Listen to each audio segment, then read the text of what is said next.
सत्यनारायणाच्या पूजेसाठी तोंडात विरघळणारा मऊसूत आणि दाणेदार प्रसादाचा शिरा योग्य प्रमाणात कसा बनवायचा ते आज आपण पाहूया.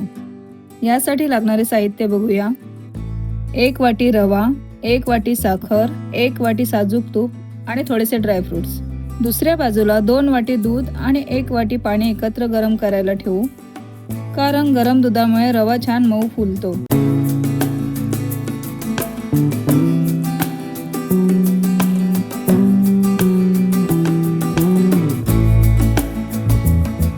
कढईत थोडे तूप गरम करून काजू, बदाम आणि मनुके मंद आचेवर हलके तळून बाजूला काढून घेऊ, जेणेकरून त्यांचा कुरकुरीतपणा टिकून राहील.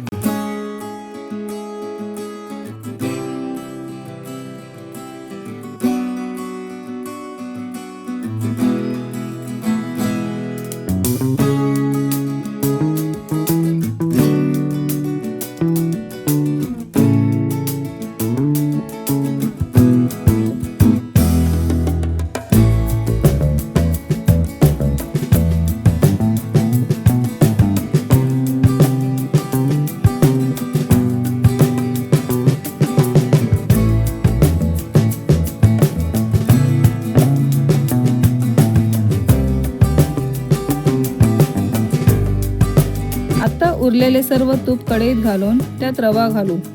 रवा मंद ते मध्यम आचेवर सतत भाजायचा आहे, ज्यामुळे तो आतपर्यंत एकसारखा भाजला जातो.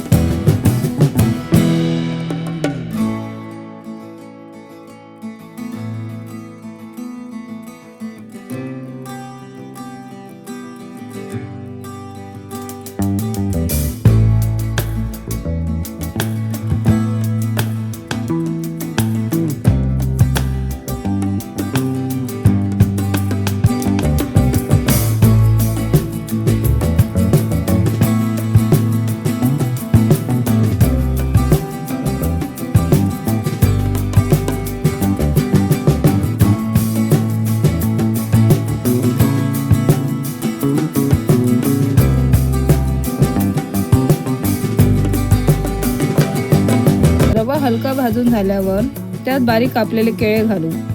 रव्यासोबत केळे परतल्याने ते व्यवस्थित मॅश होते आणि प्रसादाला अप्रतिम चव येते. रवा छान सोनेरी होईपर्यंत आणि सुवास येईपर्यंत भाजून घेऊ.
रवा व्यवस्थित भाजल्यावर त्यात उकळते दूध पाणी सावकाश ओतू. रवा गुठळ्या न होता मऊ शिजण्यासाठी नेहमी उकळतेच दूध वापरावे. हे सर्व नीट मिसळून 2 मिनिटे मंद आचेवर झाकण ठेवून वाफ काढून घेऊ.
पूर्ण शिजल्यानंतर त्यात साखर घालायची आहे, कारण आधी साखर घातल्यास रवा कडक होतो. साखर वितळताना शिरा छान रसरशीत बनतो. अशा सोप्या आणि पारंपरिक रेसिपीजसाठी चॅनेलला नक्की सबस्क्राईब करा आणि सोबतचे बेल आयकॉन दाबा.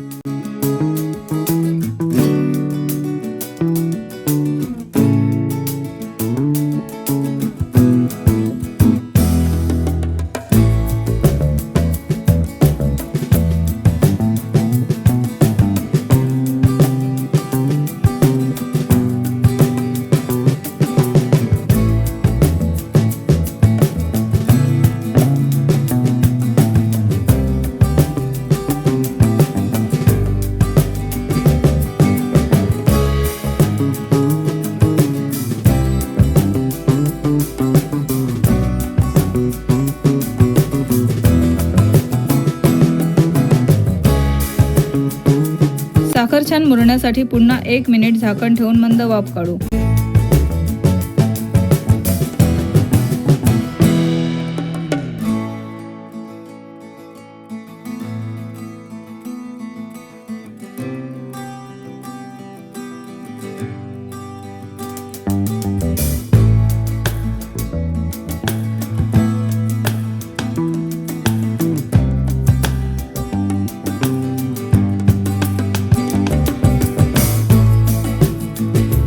शेवटी यात तळून घेतलेले ड्रायफ्रुट्स घालूया.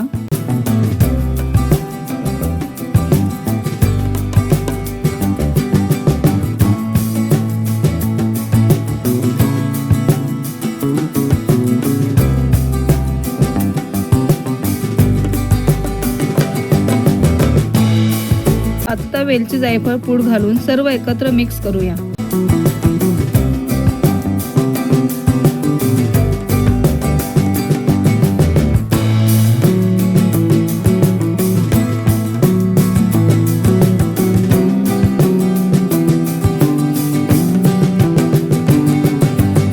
प्रसादाचा शिरा तुळशीच्या पानाशिवाय अपूर्ण असतो, म्हणून वर एक तुळशीचे पान ठेवू. आपला मौसूद प्रसादाचा शिरा तयार आहे. रेसिपी आवडल्यास लाईक आणि शेअर नक्की करा. धन्यवाद.